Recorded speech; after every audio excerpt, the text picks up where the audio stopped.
Olá, eu sou Ana Cláudia, enfermeira, e primeiramente eu gostaria de agradecer a oportunidade de estar participando de mais um evento científico dessa Jornada Acadêmica Nacional em Saúde Coletiva. É bom lembrar que os eventos científicos eles são excelentes para resgatar alguns dos conteúdos que a gente perde durante a graduação ou esquece, e para relembrar também para os profissionais de saúde que já estão na ativa esses temas, né? E hoje nós vamos conversar sobre os desafios da segurança do paciente nas instituições de saúde. Eu sou mestranda em saúde pública, sou preceptora de um programa de residência multiprofissional em terapia intensiva, sou enfermeira, a minha experiência é em terapia intensiva, serviços de urgência e emergência também, e gosto muito, a minha linha de pesquisa do mestrado é sobre controle de infecção, atrelado à segurança do paciente, e eu penso que esse tema ele não é só para a enfermagem, né? Ele é para toda a equipe multiprofissional. E já adianto a vocês que os desafios da segurança do paciente, eles estão atrelados às metas internacionais de segurança do paciente. Então é importante que a gente conheça cada uma, discuta sobre cada uma para entender o porquê que é tão difícil cumprir cada uma delas. A segurança do paciente pode ser definida, então, como a redução do risco de danos desnecessários relacionados com os cuidados de saúde para um mínimo aceitável. Então, não é que na assistência à saúde a gente não vai ter danos, né? A gente utiliza erroneamente a frase errar é humano. A gente também leva para a saúde. Só que a gente precisa reduzir ao máximo, né? Para garantir uma qualidade da assistência eficiente e eficaz. O termo dano pode significar qualquer lesão física ou psicológica, sofrimento, prejuízo à estrutura ou função do corpo e até mesmo morte. No cuidado de saúde, certas lesões são necessárias, como, por exemplo, a punção venosa para a passagem de um catéter. Por outro lado, existem danos preveníveis, inesperados, não intencionais e desnecessários, como, por exemplo, a queda do paciente do leito. Então, as medidas de segurança do paciente, elas foram instituídas aqui no Brasil pelo Ministério da Saúde e pela Anvisa e pela RDC 36, no intuito de evitar esses danos desnecessários.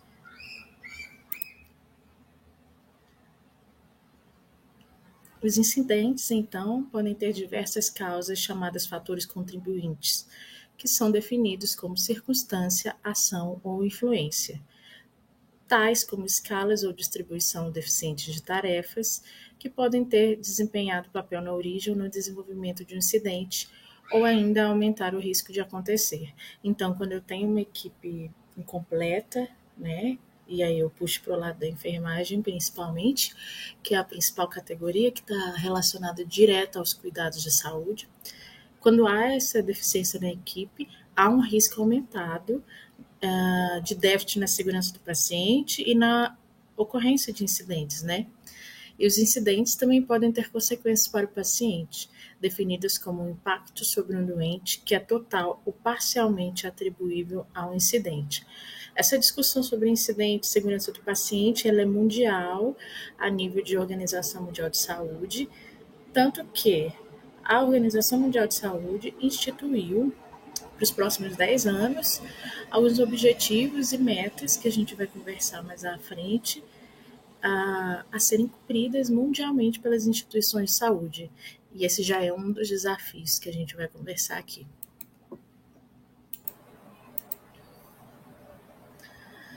Então, qual é esse documento?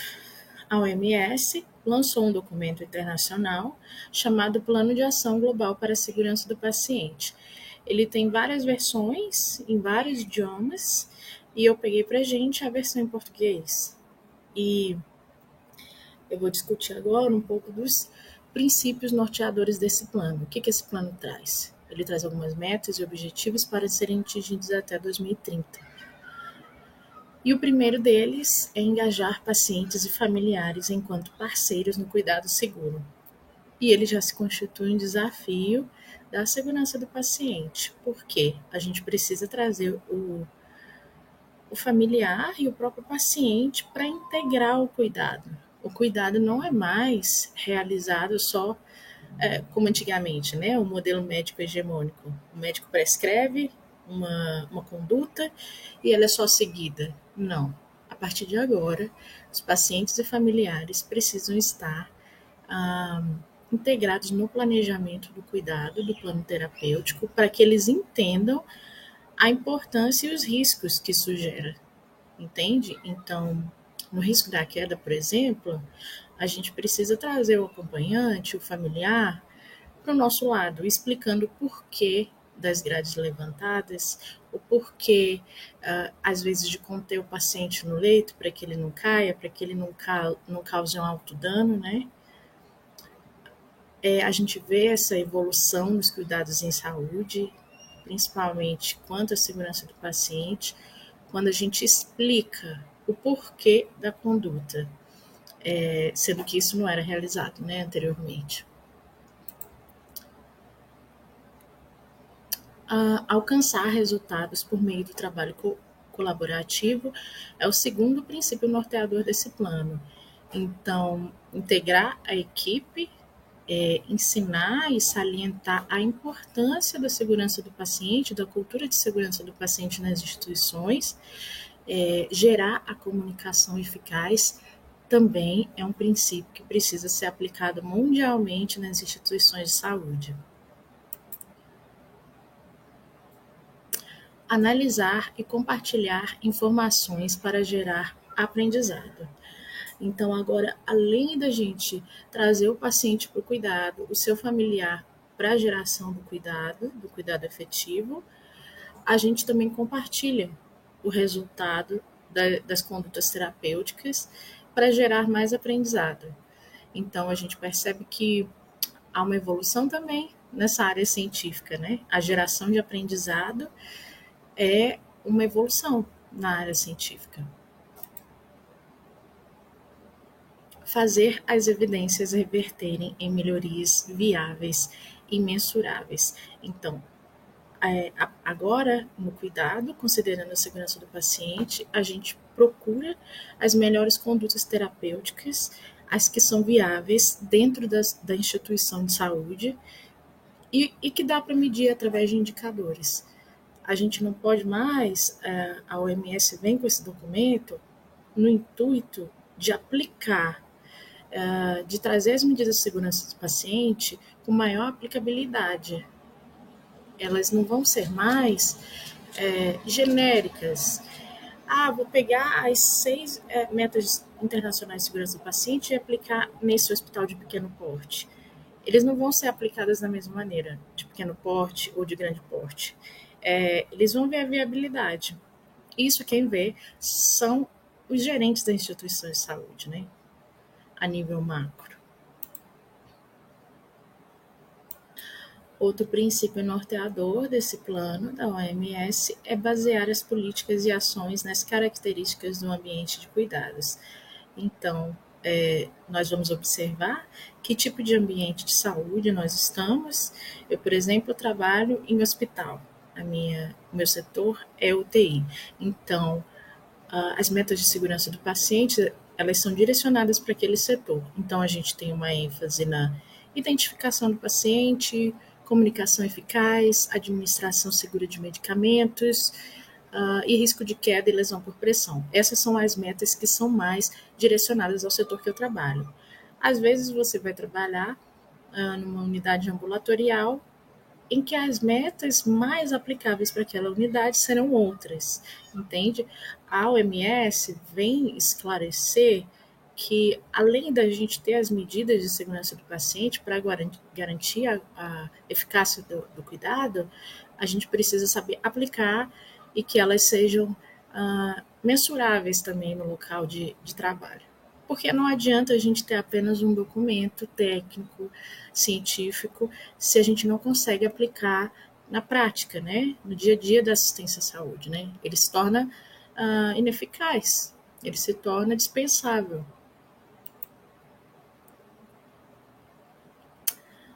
A utilização do conhecimento científico especializado e a experiência do paciente vão andar juntas para aprimorar a segurança.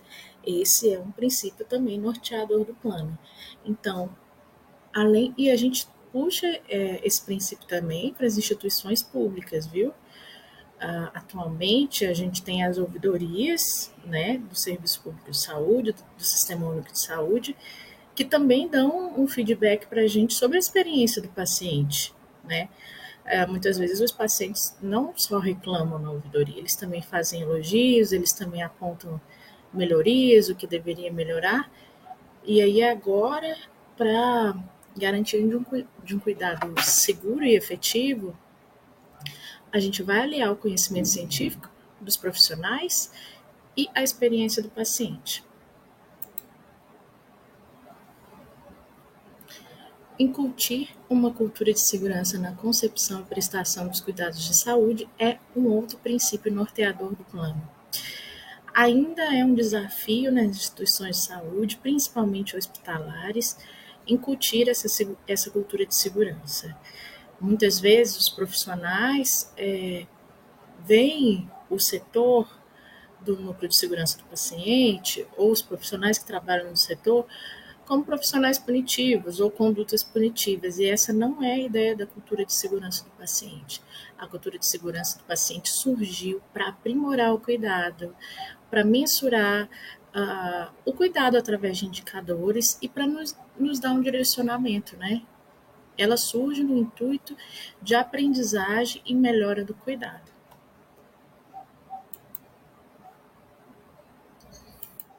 E agora vamos falar um pouquinho do programa, né? A nível nacional de segurança do paciente, vamos discutir um pouco as metas e entender por que elas se tornam um desafio, por que é tão difícil abordá-las no cotidiano da assistência, né?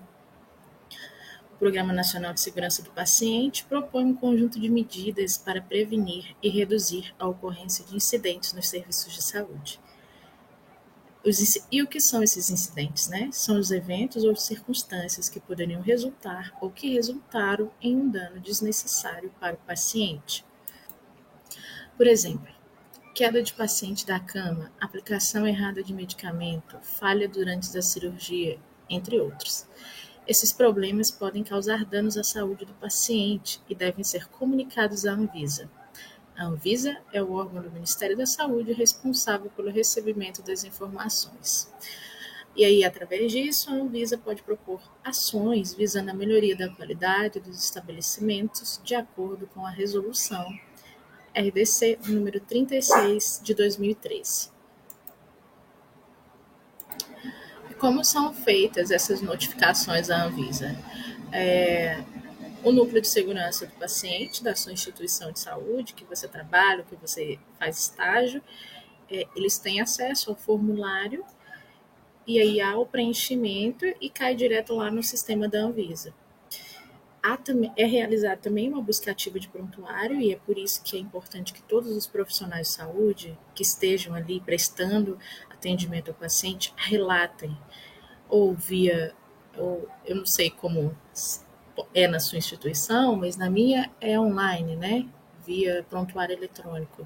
Então, qualquer cuidado que eu presto, realizei administração de uma medicação, realizei aspiração de vias aéreas, eu vou lá, escrevo, e o núcleo de segurança do paciente lê, faz uma busca ativa nesse prontuário, e a partir disso, ele vai gerando dados para a Anvisa, que a nível macro vai produzir um relatório e propor também ações de melhoria de qualidade e segurança do paciente.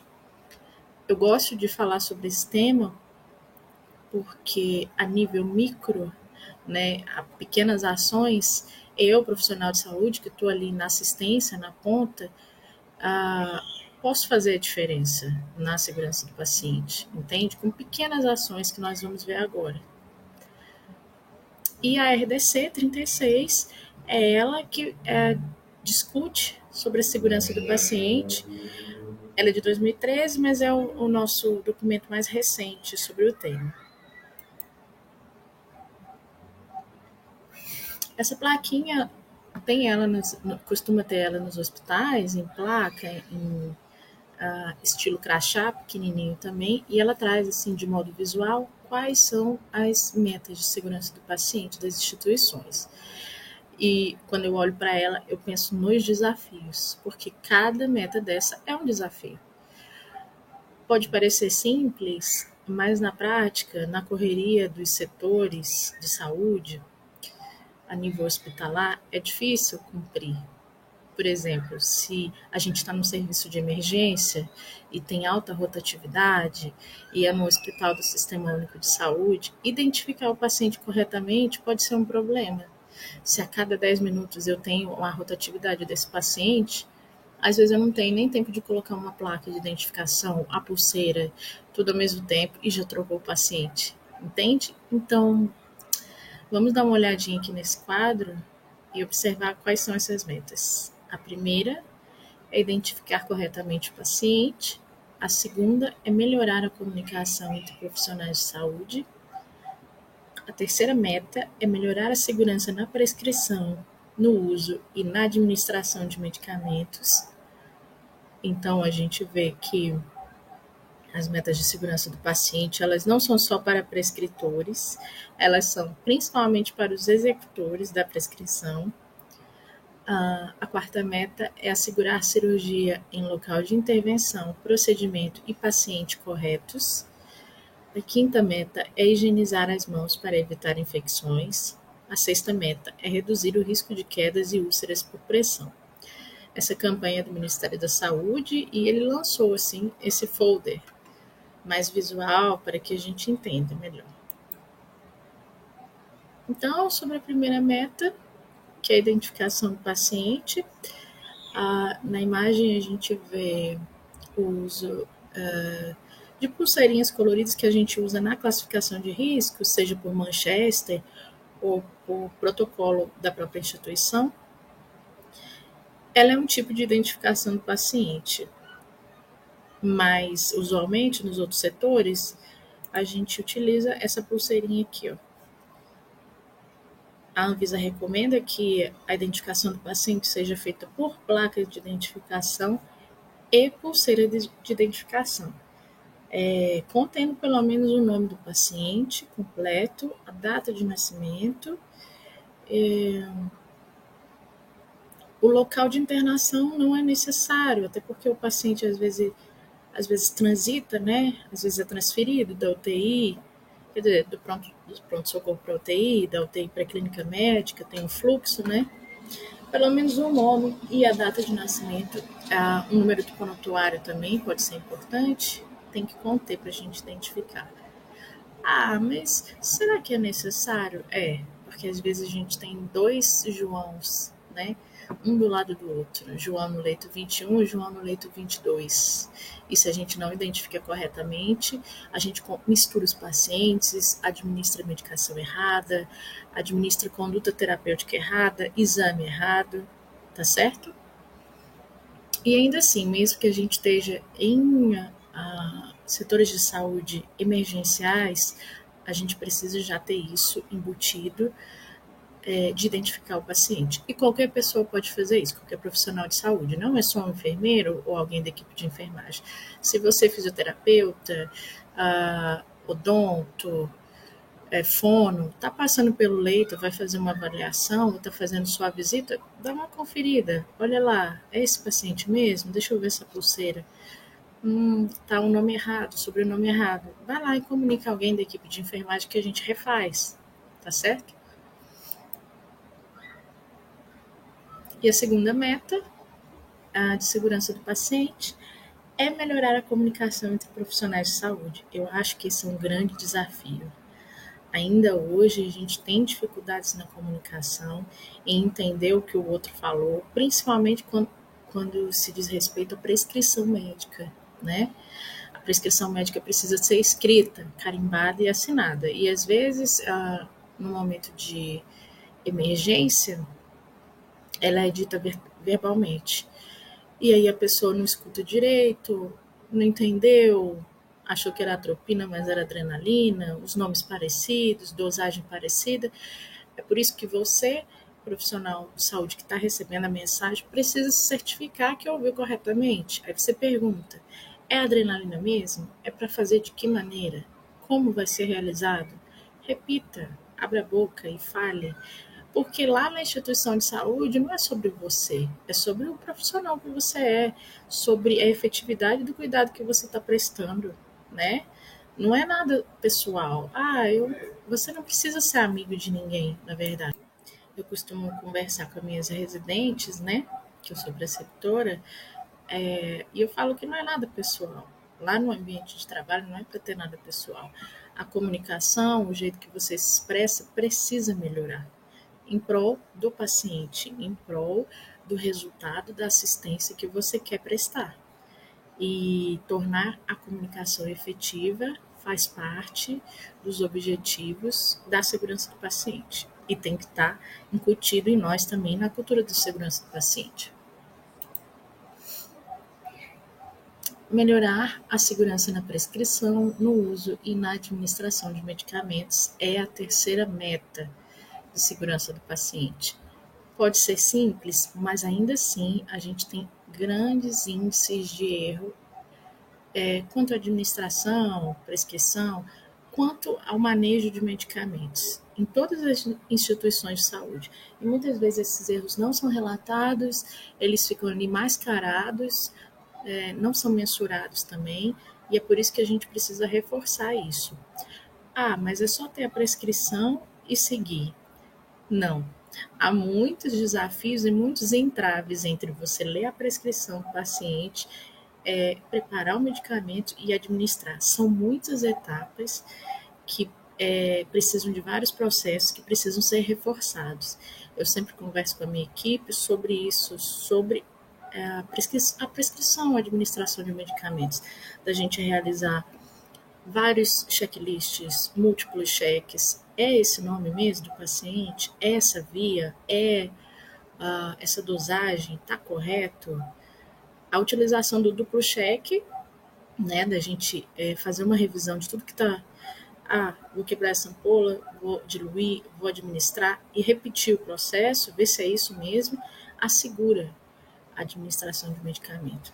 Às vezes também a gente pode ler uma prescrição, não entender. Aí a gente precisa ir lá, voltar no profissional prescritor e confirmar se é aquilo mesmo, se faz daquela maneira, se dilui daquele jeito.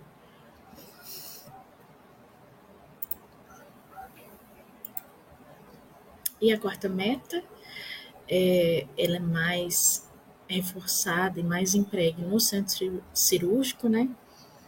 Mas nos setores que dão apoio ao centro cirúrgico, clínica cirúrgica, na RPA, recuperação pós-anestésica, elas também são aplicadas, que é assegurar a cirurgia em paciente certo, local de intervenção e tipo de cirurgia corretos.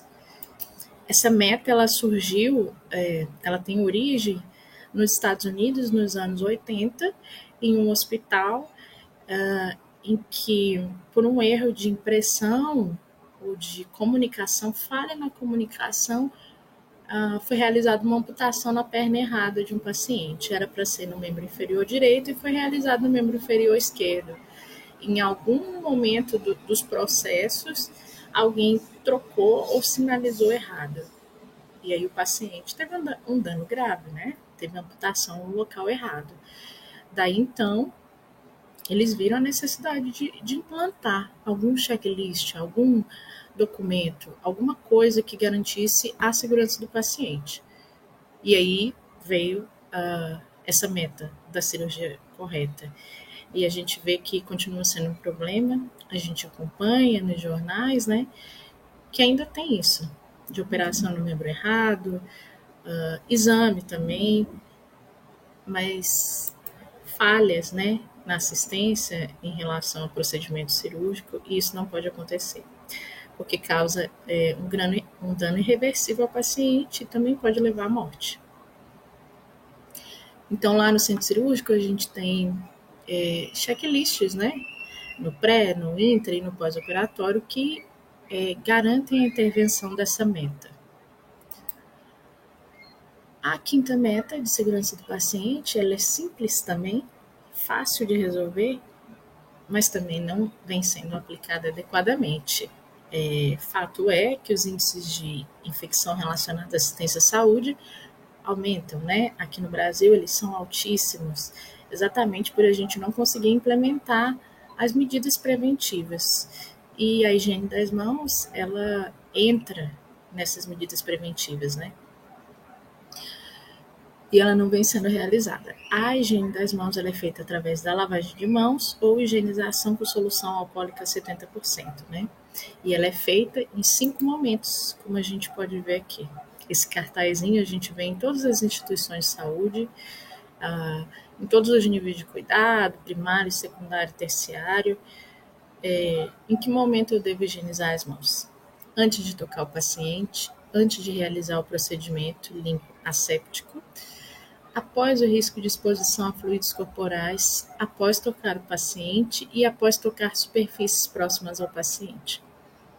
É um trabalho repetitivo a gente falar da mesma coisa em vários momentos diferentes, mas é só assim que esse tipo de prevenção torna-se intrínseco ao profissional de saúde, né? A higiene das mãos tem que sempre ser reforçada nos serviços de saúde. E a sexta meta de segurança do paciente é reduzir o risco de quedas e lesão por pressão. E como é que a gente faz isso?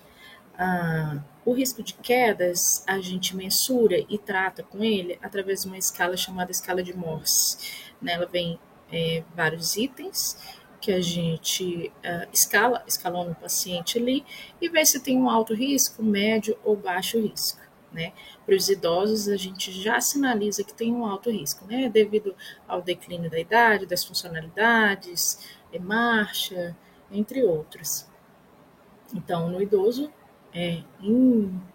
nos hospitais particulares, principalmente, a gente dispõe dessa ferramenta, que é uma pulseirinha vermelha escrito risco de queda. E aí já coloca em pacientes que apresentam essa escala de Morse mais alta.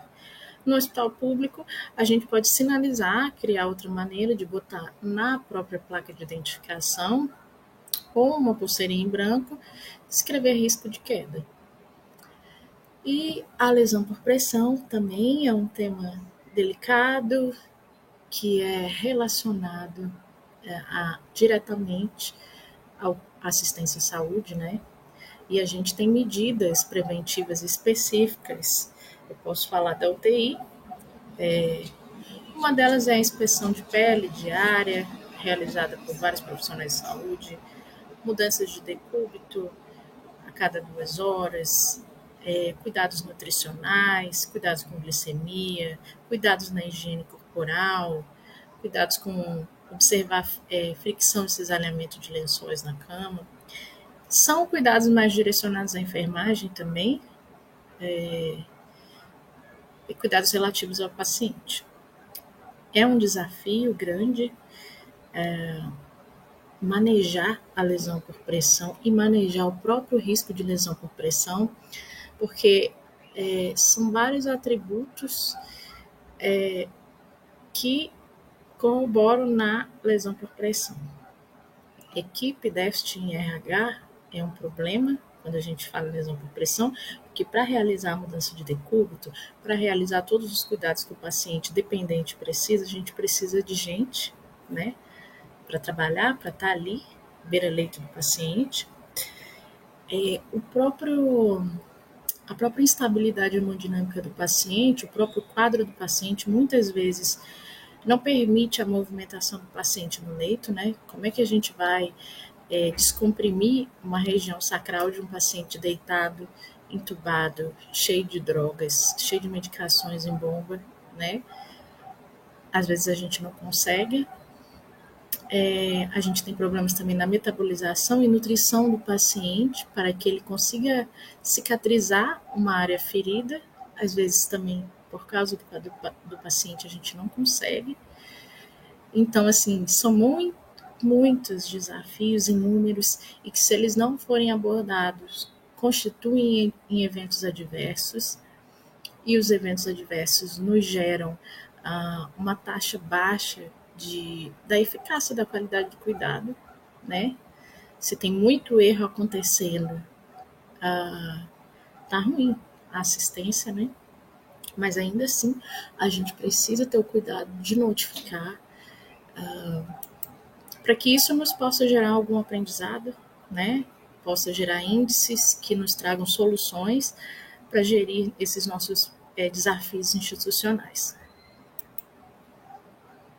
E aqui eu trago para vocês um momento para reflexão. Chamo para bioética. Eu acho que todo mundo teve ética e bioética na faculdade, né? É sempre bom a gente lembrar, quando a gente está cuidando da vida humana, desses princípios bioéticos da beneficência e não maleficência. E o que é a beneficência? É a obrigação moral de agir em benefício dos outros. O profissional precisa ter maior convicção e informação técnica possíveis para assegurar o benefício de suas ações ao paciente. Então, é seu dever como profissional, e aqui eu trago novamente a ideia de que não é nada pessoal. No ambiente de trabalho não é nada pessoal. É tudo profissional e você precisa ser o melhor profissional que você puder. Mas eu sou fono, eu sou físio, eu não administro as medicações, mas você também tem um papel importante, né? Na garantia da segurança do paciente. Todas essas outras metas também são obrigações suas, né? Perante o paciente. E o outro princípio, para a gente relembrar, é a não maleficência, que é, acima de tudo, não causar dano. E cabe lembrar que, se você vê um erro e você não conserta ou não sinaliza para o outro profissional de saúde consertar, você está sendo conivente, né? Você está pecando, você está sendo maleficente, né? Porque a não maleficência trata do profissional de saúde quando ele prevê e evita possíveis danos ao paciente. E isso faz parte da conduta de todos nós profissionais de saúde. E eu trago uma pergunta: será que estamos tratando o paciente da mesma maneira que trataríamos um ente querido? Né? Com todo cuidado, atenção, a prestação de serviço, proatividade, prestezas. Nós temos que avaliar e analisar que profissionais nós queremos ser. E aqui as referências bibliográficas utilizadas nessa nossa conversa. Eu trago para vocês também uma recomendação de curso da Escola Virtual de Governo. Ela é aberta para todos, viu? O nome do curso é Segurança do Paciente e Qualidades em Serviços de Saúde. Ele é um curso muito bom, com a carga horária, acho que é de 100 horas. Só vocês darem um Google lá que vocês encontram o curso está ativo, viu? E eu agradeço a oportunidade de estar falando sobre esse assunto tão importante nos dias de hoje e por participar dessa jornada acadêmica nacional em saúde coletiva. Qualquer dúvida, qualquer material que vocês precisem sobre o assunto, é só me enviar um e-mail. Obrigada.